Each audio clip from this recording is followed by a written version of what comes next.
이제 교재 99페이지 경계에 관한 상린관계를 보시겠습니다. 제가 거듭 말씀드리지만 여기가 중위에서 배우는 게 아니라요, 시험에 한 문제 나온다. 왜 그렇다고요? 조문이 워낙 많아. 여러분 나중에 2차 해보시면 아시지만 중개사 보면 조문이 약 60개 정도 되잖아요. 근데 거기서 40문제가 나오죠. 근데 상린관계는 조문이 약 30개인데 안 낼 수 없어서 하나 내는 것이고, 그래서 그냥 거저 주는 문제가 있습니다. 그래도 만마탕은 없고요. 꼼꼼히 보셔야 되죠. 상린관계 중에서도 법조문 중에서 비교적 잘 나오는 조문을 잠깐 보도록 하겠습니다. 경계나 담의 설치권, 읽어봐도 헷갈리지 이게. 근데 이것이 복잡하기 때문에 제가 아예 처음부터 정리해 놨어요. 경계와 담의 설치권에서 중위 표시 두 가지 보시면 되죠. 일상적인 경계나 담의 설치 비용은 절반 부담합니다. 왜냐면 앞집에 뒷담은 뒷집에 앞담이잖아요. 담을 한 줄로 치면 될 거 아니야. 그래서 담을 두 줄 핀다는 것은 낭비죠. 그래서 경계나 담의 설치 비용은 절반 부담해야 돼. 측량 비용, 면적 비율 중요합니다. 이게 중요해요. 이게 내용이 중요하다기보다는 시험에 잘 나온다는 뜻이죠. 경계나 담의 설치 비용은 공동으로 부담하고 절반씩, 그러나 측량 비용은 면적에 따라 부담한다는 거. 시험에 이렇게 나오죠. 측량 비용은 절반 부담. 그럼 많이 틀려요. 몇 번 나왔죠. 경계나 담의 설치 비용은 절반씩 공동으로 부담하고 측량 비용은 면적에 따라서 부담한다는 거. 이게 굉장히 중요하다는 거. 경계표 등의 공유 추정인데, 경계에 설치된 경계나 담, 국어 등 상린자의 공유로 추정하고, 이거 추정한다고 돌아 나올 수 있어요. 본당 아니라. 대개 이제 경계나 담, 국어 등은 같이 공유로 추정하겠다는 거. 이 국어란 말이 좀 오랜 말이죠. 우리나라 법이 1960년에 만들어졌는데 지금부터 60년 전에 만들어졌네요. 아주 오래전에 만들어지다 보니까 지금은 사용하지 않는 말이 많이 있습니다. 그래서 국어는 이게 도랑고, 도랑어째야, 도랑. 우리가 도랑 치고 가재 잡고 그런 거 있잖아요. 도랑. 레스토랑 할 때 그 도랑이 아니야? 자, 도랑 치고 가재 잡고 도랑이라. 이제 요즘 도랑 보기 힘들죠. 시골 가면 많이 있죠. 그래서 경계나 담, 도랑 등은 상린자의 공유로 추정한다는 거. 밑에는 중요하지 않고요. 수지목근 제거도 몇 번 나왔네요.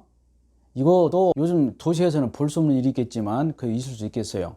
서로 담을 마주하고 살고 있는데 옆집 나무가지가 우리 담을 넘어온 거죠. 그래서 우리 집에 장독대 위로다가 벌레가 떨어진다든지 아니면 그늘이 져서 잔디가 죽는 거지. 이런 경우 이제 분쟁이 생길 때를 대비해서 만들어 놨는데, 수지 목건 제거권, 수지. 이 수가 가로수 숫자입니다. 가로수 가지 그런 뜻이고요. 가로수 가지. 목건은 나무 뿌리란 뜻이죠. 수지 목건. 이렇게 수지 목건으로 나올 때도 있고 이렇게 풀어줄 때도 있어요. 근데 법조문이 수지 목건으로 되어 있잖아. 수지 목건, 수지. 수지는 나무까지, 목건은 나무 뿌리. 여기도 복잡해서 요 1항과 2항 읽어서는 몰라요. 여러분들 모르죠? 모른다기보다는 정리한대. 그래서 아예 제가 정리해 놨습니다. 예, 정리해 보세요. 나뭇가지가 문제됐습니다. 그런 경우는 제거 청구 제거해야 돼. 즉 나뭇가지가 우리 집 담 안쪽으로 들어와서 우리 집에 장독에 이파리가 떨어져, 또는 그늘이죠 등등해서 잔디가 주고, 그런 경우는 일단은 문제가 되겠죠. 그런 경우는 제거 청구해보고 제거하라. 즉 자기가 제거 청구 없이 바로 제거하면 되는데 안 된다. 그러나 나무 뿌리 즉 목건은 제거 청구 없이 바로 제거할 수 있다. 그러니까 나무까지는 문제가 될 때 제거 청구 제거, 뿌리는 제거 청구 없이 즉시 제거할 수 있다. 그런 얘기 되겠고요. 제가 예전에 종로박물관에서 수업을 하는 어느 분이 수업 끝나고 나올 때요, 이런 말씀 하시더라고요. 교수님 왜요? 그랬더니 그 나무 뿌리를 자르면 나무가 죽지 않겠습니까? 얘기를 해요. 그래서 뭘 죽을 수도 있고 살 수도 있겠죠. 경우에 따라서는 가지를 쳐도 죽을 수 있겠죠. 그러나 거기까지는 들어가지 마시고, 그건 저도 몰라요. 여러분들이 이제 공부하시다 보면 기상천외한 지문이 많습니다. 틀렸다는 게 아니죠.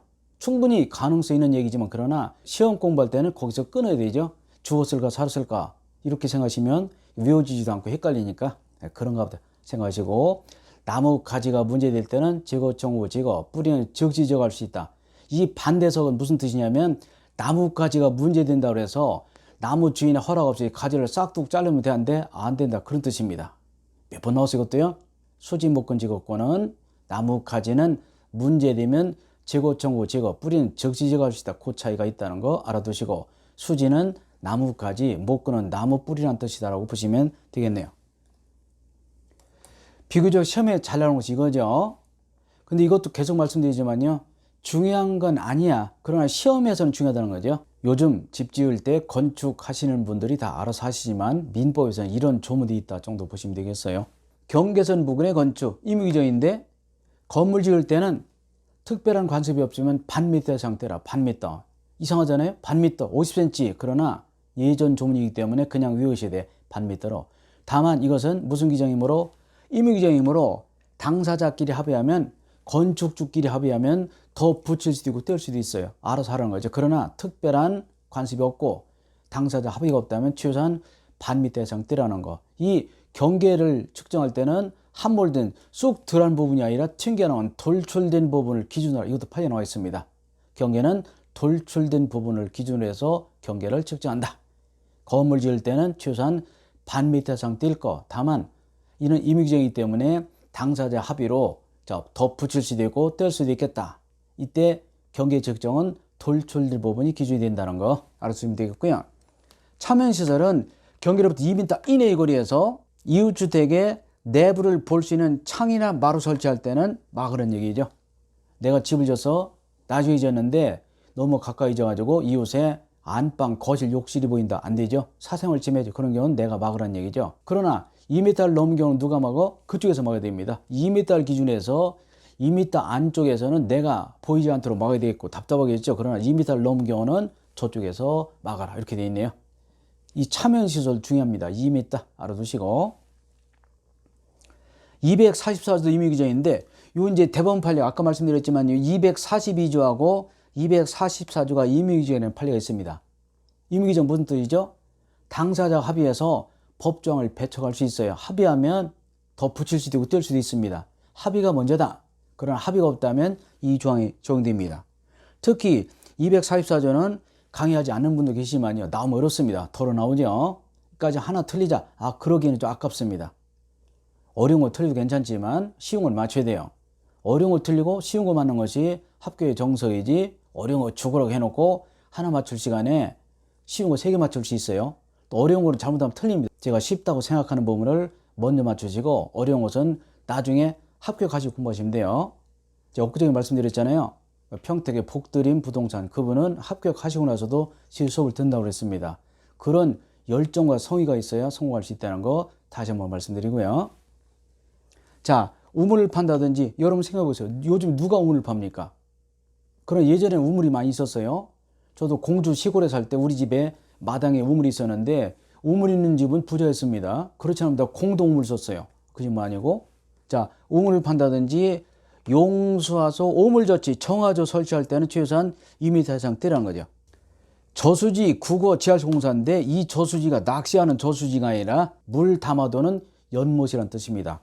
연못, 또랑 지하수공사의 경우는 깊이 반 이상 떼라. 중요하죠. 위의 지문과 헷갈리기 때문에 저구지공사 외우시면 돼요. 저구지공사, 저수지, 연못, 또랑 또는 지하수공사 같은 경우는 깊이 반 이상 떼라는 거죠. 만약에 연못을 5m 팠다. 그럼 얼마 이상 떼라고요? 2.5m 이상 떼라는 얘기죠. 잘 나옵니다. 그래서 여기 2m 이상과 깊이 반 이상을 꼭 알아두시기 바라고요.